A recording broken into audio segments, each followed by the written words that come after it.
Bonjour à tous, à ceux qui sont en direct avec nous et à ceux qui nous rejoindront en différé. Avant de démarrer, un petit mot à Philippe Gilles. Voilà, coucou, à bientôt. Philippe Gilles n'étant pas là avec nous aujourd'hui. On est donc déjà à l'épisode 22 des Learning Happy Hours et aujourd'hui c'est un zapping de la formation. On va être donc en direct et puis pour répondre aux questions et en différé pour ceux qui nous regarderont quand ils auront un meilleur moment. Comme d'habitude, maintenant c'est bien connu l'utilisation de GoToWebinar et le principe des Learning Happy Hours en live à distance. Voilà, Philippe Lacroix, Philippe Gilles sera à nouveau bientôt avec nous. Aujourd'hui, on va faire un petit tour du marché de l'intelligence artificielle qui commence à vouloir s'imposer très fortement. On verra ce qui se passe et ce qu'on pourra en attendre en formation. Un très joli produit, une petite start-up, un coin de la techno, un peu de lecture et un save the dates. Voilà, alors on va tout de suite démarrer avec un sujet. En fait, quand on prépare les zappings, on fait un tour d'horizon de ce qu'il fallait pas rater en formation. Le mois de mai a été très calme en formation, donc ça nous permet de faire une petite compilation de ce qu'on avait envie de vous présenter depuis longtemps.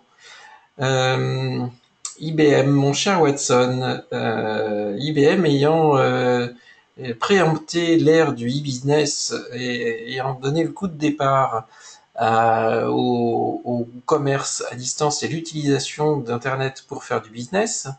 Voilà IBM qui repointe le bout de son nez pour démarrer une nouvelle tendance et puis surtout affirmer un nouveau marché aujourd'hui. IBM a donc déclaré que nous étions dans l'ère du cognitive business. Qu'est-ce que ça veut dire? On va le voir un petit peu plus tard. Grosso modo, IBM a lancé des recherches avec Watson depuis très longtemps, puisque c'était IBM qui avait commencé à faire de l'intelligence artificielle pour jouer aux échecs.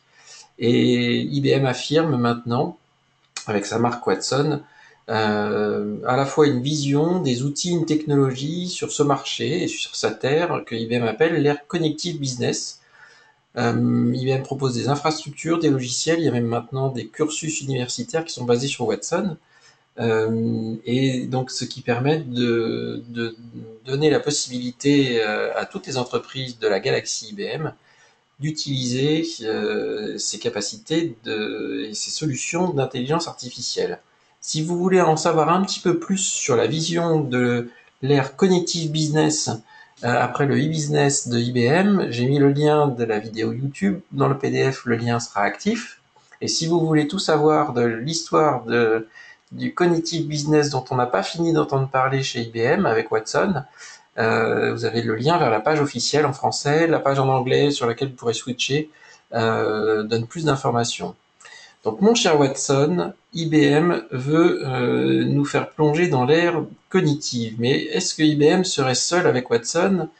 Eh bien pas du tout. En fait, à la Google I/O, c'est-à-dire l'événement annuel de Google qui présente ses nouveautés, sa vision, etc., Google a dévoilé son programme Google AI, qui est la réponse, en tout cas la prise de position de Google sur l'intelligence artificielle.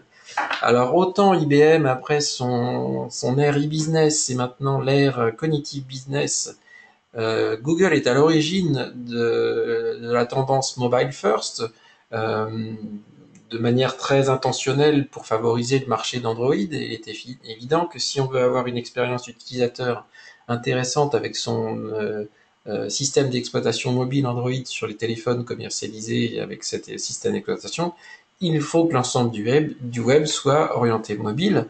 Donc cette exigence du mobile first, elle vient effectivement à la fois des utilisateurs, mais aussi de la contrainte technologique qu'a imposée Google en favorisant le référencement naturel des sites qui étaient adaptés mobiles, avec comme ligne de mire d'avoir une expérience utilisateur satisfaisante sur ces appareils Android. Et bien maintenant, Google lance le AI First, l'intelligence artificielle First, et veut mettre de l'intelligence artificielle dans tous ses produits.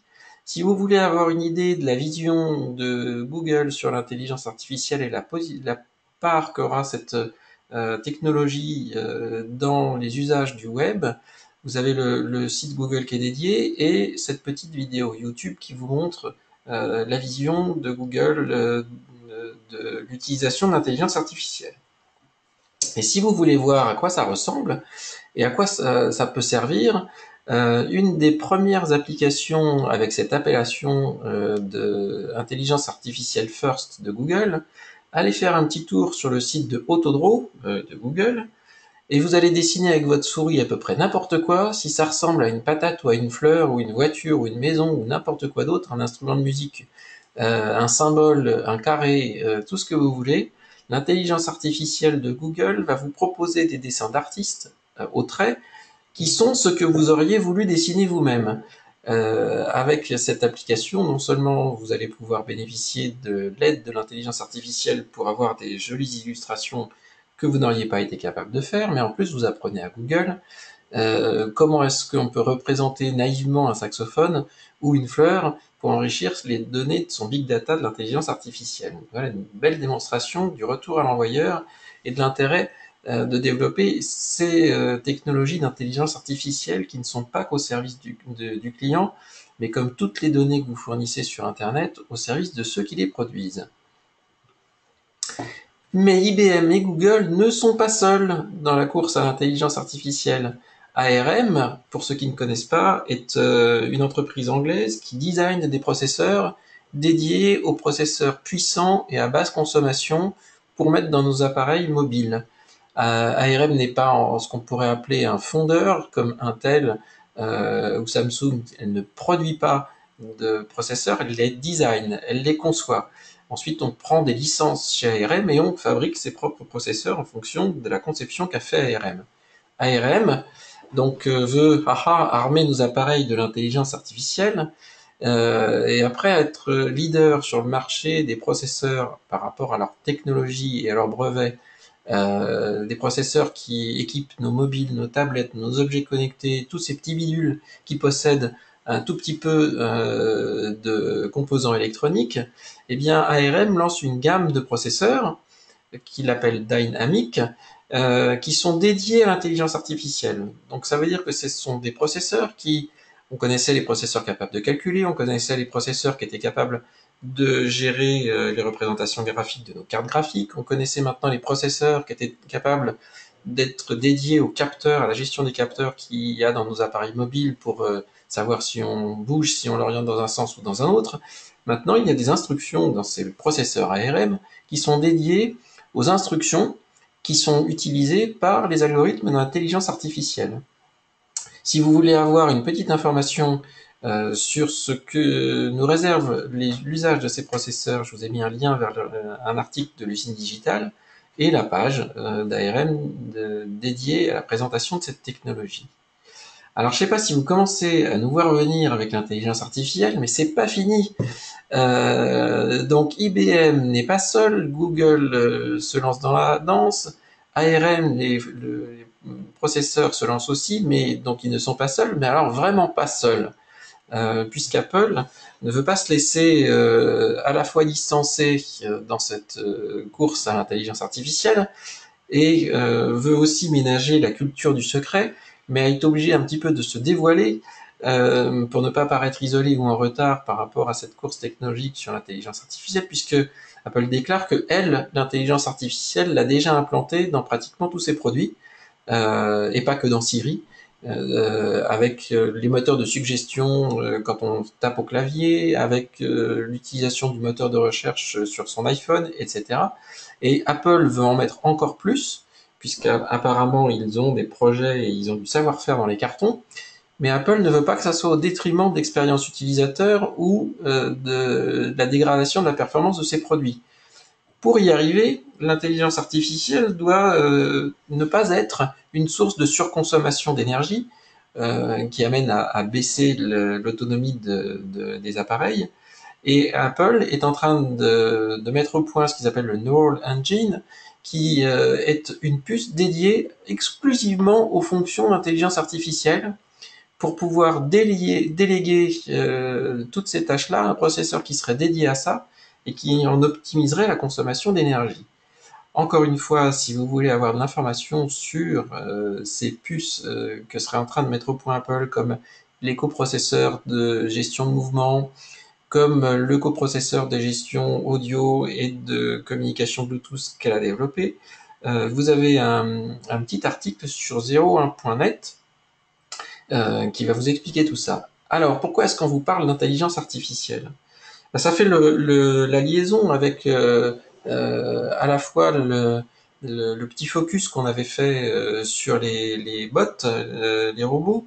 C'est que si on veut avoir un dialogue intelligent avec les machines, que ce soit nos ordinateurs, nos tablettes ou des objets, il faut de l'intelligence derrière, dans les deux sens. De l'intelligence qui est capable de comprendre ce que vous voulez ou ce que vous avez l'intention de faire avant même que vous l'exprimiez ou quand vous l'exprimez de façon orale éventuellement, mais surtout vous proposer un résultat qui ne soit pas idiot, qui ne soit pas simplement une liste ou une collection plus ou moins ordonnée et classée, triée de résultats, mais quelque chose qui ait la pertinence d'aller dans votre sens avec le minimum de réponses possibles. Hein, c'est un petit peu ce qu'on attendrait de Google, on cherche toujours le meilleur site, sauf qu'on est obligé de chercher soi-même, et autant les algorithmes sont intéressants pour trier et filtrer, autant on aimerait quand même arriver à ce qu'ils nous proposent un seul résultat, voire même qu'on n'ait plus besoin de Google, et de dire trouve-moi le meilleur matelas, et qu'il fasse la synthèse lui-même des meilleures offres de matelas qu'on peut utiliser et qu'on peut se faire livrer à la maison. Donc c'est ce qui nous est promis par l'intelligence artificielle, c'est de nous comprendre et de nous apporter des solutions ou des réponses qui soient encore plus malines que celles qui l'étaient déjà aujourd'hui. Qu'est-ce que ça va nous apporter en formation?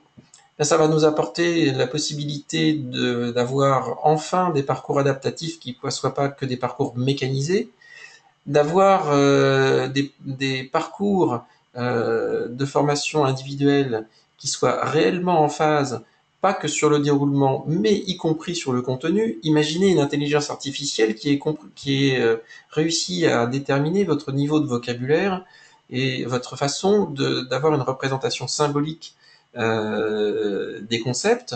Eh bien, on pourrait imaginer que le contenu qui vous soit proposé soit formulé sous une syntaxe sur laquelle vous avez plus d'affinité et qui vous explique des concepts dans l'ordre avec les métaphores ou avec l'enchaînement logique de la construction de compréhension qui soit adapté à votre représentation mentale ou votre façon de vous représenter les concepts. La promesse de l'intelligence artificielle est d'aller jusque-là, c'est-à-dire d'avoir une façon de comprendre votre besoin et de représenter les résultats qui soit beaucoup moins mécanique et plus intelligente. Voilà, c'est ce qu'on peut attendre de la formation. Alors ça veut dire que la vague du digital learning est déjà assez mal digérée par les acteurs et les éditeurs de logiciels aujourd'hui. On ne peut pas dire que ceux qui sont totalement en phase avec le digital learning soient légion. On ne peut pas dire que le mobile first soit quelque chose de totalement digéré par toutes les solutions qui sont propres au digital. Et ce n'est pas qu'une question d'outils. Je vous mets au défi de trouver des concepteurs pédagogiques ou des ingénieurs de formation qui mettront sur leur CV qui sont spécialisés en conception d'applications mobile learning. Donc aujourd'hui, on est très très loin d'être capable d'imaginer même ce qu'on pourrait faire de l'intelligence artificielle en formation. Et cependant, le champ des possibles est énorme. Donc, acteurs de la formation, soyez informés des possibilités et du potentiel de l'intelligence artificielle pour imaginer les usages de demain en formation de ces technologies, pour que ça remonte jusque sur les roadmaps des éditeurs de logiciels et que ça leur force à accélérer le mouvement et se rendre compte qu'ils ont déjà 2 trains de retard. Une petite transition donc avec le monde du mobile learning. On a rencontré dernièrement une petite start-up lyonnaise qui s'appelle InTeach, qui propose fort intelligemment une compilation de tout ce qui se fait très bien aujourd'hui dans le mobile learning, nos petits amis de Pangon, les vieux de la vieille de Teach on Mars qui vont encore m'étriper parce que je n'ai pas mis d'espace et j'ai mis un O majuscule. Belize qui a fait un petit voyage du monde de la formation individuelle vers le monde de l'entreprise et qui réussit à faire ça brillamment. Cette application, elle est native, donc c'est pas une application web encapsulée dans une petite icône sur votre écran. C'est donc gage de grande réactivité et de fluidité dans l'utilisation de cette application. Elle est simple, elle est efficace, elle est gamifiée. Voilà, c'est une excellente petite synthèse entre, j'en ai cité trois, mais ce qui se fait aujourd'hui de bien en mobile learning.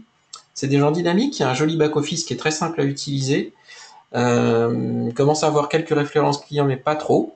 Et puis, cerise sur le gâteau, c'est quelque chose qui est en marque blanche, c'est-à-dire que une fois que vous avez paramétré et intégré le contenu de l'application, elle peut totalement être à vos couleurs, à votre logo, intégrée dans une collection, voire même avoir une vente, une présence sur les stores, comme si c'était vous qui étiez l'auteur de tout ça. Voilà une fort belle petite application mobile learning. Je vous invite à les contacter ou à regarder ce qu'ils proposent. Voilà, c'est notre petit chouchou du moment, InTeach, à la fois parce que c'est des gens qui sont réactifs et qui ont compris beaucoup de choses, et à la fois parce que ça se voit dans le produit, dans le résultat du produit. Alors c'est peut-être moins une découverte, mais c'est une application dont on commence à parler, donc on en a fait un petit tour, on l'a testé, on l'a utilisé, on l'a appliqué. Bcast.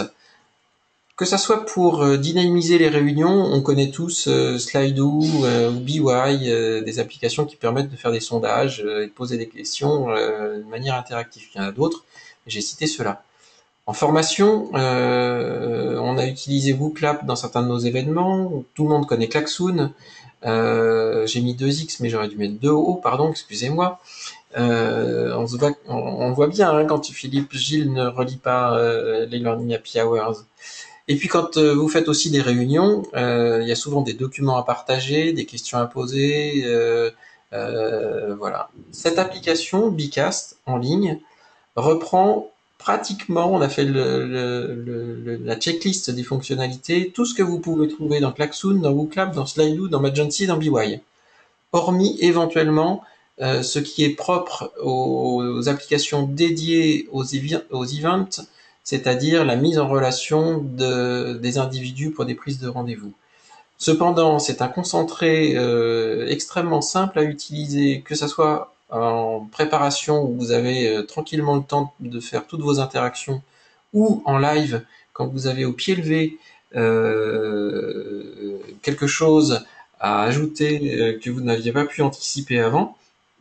Voilà, c'est une application que je vous invite à tester, Bcast, parce que ça peut rapidement devenir l'outil que vous pourriez utiliser à distance pour faire des interactions intersessions. En live, si vous faites de la classe virtuelle et que vous trouvez que les outils de la classe virtuelle ne sont pas suffisants, en séance de formation, voire même en réunion, quand vous avez des brainstorming à faire, il y a des outils qui permettent de faire des brainstorming, de faire des murs de post-it. Voilà, j'arrête ici l'énumération des fonctionnalités. Il y en a pas trop, parce qu'elles sont très bien réparties, donc on n'est pas noyé dans quelque chose de complexe, mais elles sont très bien faites pour pouvoir être très productives et très efficaces. Voilà, donc un bon challenger par rapport aux solutions qu'on a listées ici et qui étaient déjà connues. Et je vous invite à tester cette application. Vous devriez normalement en être satisfait. J'en profite pour saluer ceux qui nous rejoignent en direct. Alors, un petit peu de lecture. Cette semaine, on a déniché 2 livres blancs qu'on a lus, et pas simplement survolés. Je trouve que le contenu des livres blancs s'améliore. Il reste toujours des livres blancs qui sont des paraphrases de plaquettes commerciales, mais le livre blanc retrouve un peu de ces belles pages avec du contenu riche, qui soit relativement objectif et utile, avec ces deux livres blancs. Un de 360 Learning qui a été écrit par Clément Lomo, qui maintenant fait plus partie de l'entreprise. Le livre blanc est paru à titre posthume chez 360 Learning, et un autre de Content Avenue, comment les entreprises organisent leur production de contenu digital. Alors ce n'est pas autant le premier livre blanc parle donc de la culture digitale, comment euh, mettre en place et développer la culture digitale de l'entreprise. Donc ce n'est pas tourné exclusivement formation. Cependant, la formation est un excellent levier du déploiement de la culture digitale, d'où ce livre blanc édité par 360 Learning, qui d'un point de vue méthodologique et recul donne beaucoup d'informations. Le deuxième livre blanc, lui, n'est pas non plus tourné vers la formation. Cependant, les outils qui sont utilisés pour la production de contenu digital ou la façon de s'organiser en équipe, le regard technique qu'on doit avoir dessus et la façon de s'y prendre sont très proches de ce qu'il y a à produire en contenu digital en formation.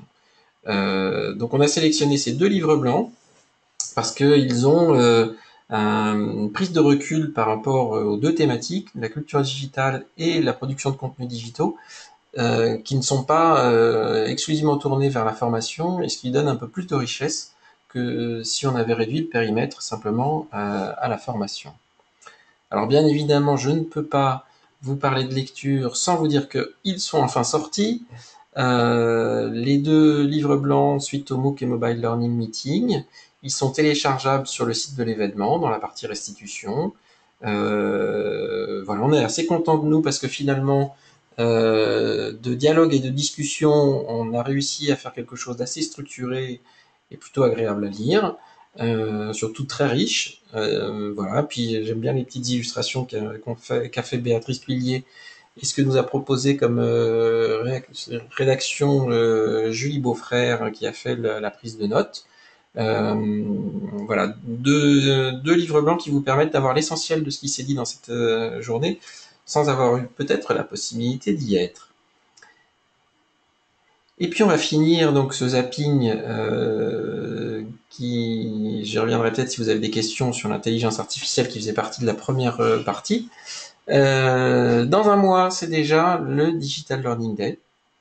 22 juin pour la conférence, 23 juin pour le showcase et les formations, comme d'habitude. Et on va pas s'étendre beaucoup plus là-dessus parce que vous le savez déjà.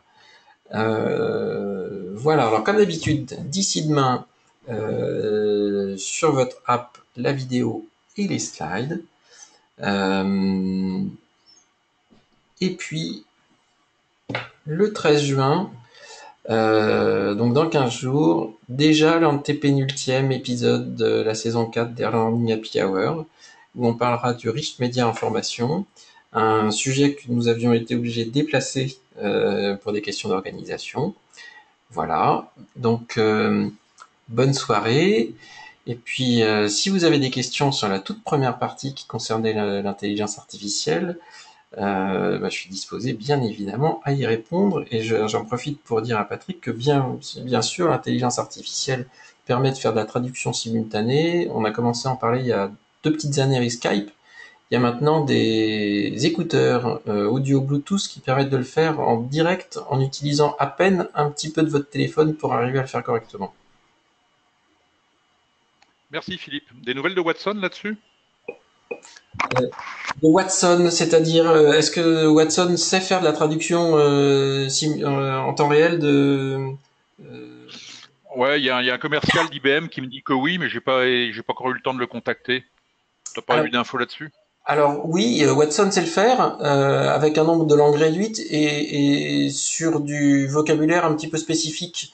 Donc, il reste encore quelques termes à lui apprendre pour parler philosophie ou littérature avec Watson. Mais si c'est pour faire un dialogue avec un technico-commercial sur tes produits si tu as enrichi le vocabulaire de Watson sur ce qui est spécifique à tes produits, tu peux avoir un technico-commercial qui parle anglais, toi qui parles français, et avoir une conversation via Watson interposée. Ok. T'as entendu parler de Mediawen? Non, C'est une start-up qui est pilotée par Bio d'accord, et qui fait ça. d'accord, Je t'enverrai le lien. voilà. Qui est certainement basé sur les technologies de Google ou d'IBM, parce De qu'aujourd'hui, Watson. de Watson, hein, Mediawen, c'est sur Watson. voilà. Ouais. Euh, Google vient, alors à peine j'avais bouclé ça, ces supports-là hier, que j'ai lu aujourd'hui que Google vient mettre en place un fonds d'investissement pour démarrer de 20 millions de dollars pour financer des startups qui utiliseraient l'intelligence artificielle. Bien évidemment, c'est pour Google le meilleur moyen. IBM cherche à faire un retour sur investissement en vendant ces technologies Watson. Google, lui, a utilisé pour ses propres besoins de la recherche et développement sur l'intelligence artificielle et pour la déployer, pour la mettre en œuvre, toute l'infrastructure technique et logicielle chez Google est déjà prête.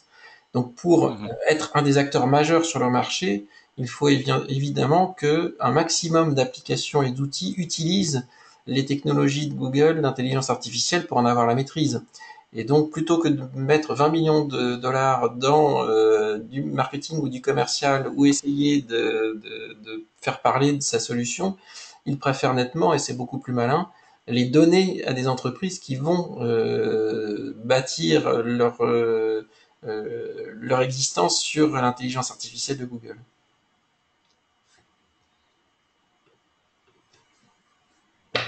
Voilà, donc un petit zapping, des beaux outils. Tu connaissais Patrick InTeach? Non, pas encore, non. Enfin, j'avais zappé vite fait, mais j'avais pas eu le temps de creuser. Mais à Lyon, il se passe des trucs très bien, hein, définitivement. Tout à fait, tout à fait. Vive les Lyonnais. Mhm. J'en profite pour se saluer, Antoinette, même si tu as pas tout vu, mais le replay est là pour ça. Et donc je dis bonsoir à ceux qui étaient là, bonsoir à ceux qui vont nous quitter en replay. Et puis, bah, vu que le soleil revient, on va aller boire un petit coup et se rafraîchir. Voilà, bonne soirée et à Merci. bientôt. Ciao, ciao.